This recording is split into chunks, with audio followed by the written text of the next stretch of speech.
This morning, Michael Bloomberg is making it official.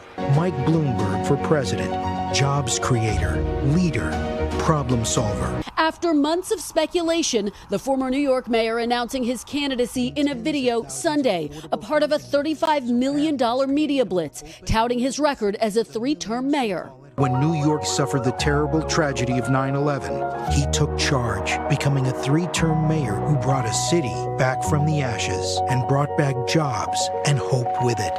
Bloomberg, who has changed his party affiliation frequently from Republican to Independent and now Democrat, is shaking up the already crowded field. Still, Bloomberg faces steep hurdles. At 77, he is one of the oldest candidates in the race, and his late start means he'll skip early voting states like Iowa and New Hampshire. Bloomberg's record already under a microscope, including his controversial stop and frisk policing policy, which he imposed as mayor. But last weekend, he apologized at a church in Brooklyn.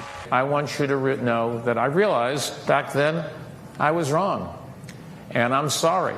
Now rivals are pouncing on the businessman turned politician who is worth an estimated $50 billion.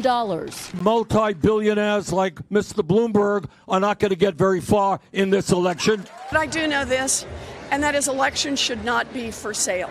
Not to billionaires, not to corporate executives. But Bloomberg could pose the biggest threat to moderate candidates like former Vice President Joe Biden and Mayor Pete Buttigieg. Over the weekend, Biden pressed on concerns he may not be able to beat President Trump. Watch me. Watch me. The idea that I'm not in better shape than Mayor Bloomberg physically. Everybody in America who's ever been involved in politics, especially if they have $1 billion, thinks they can beat Trump.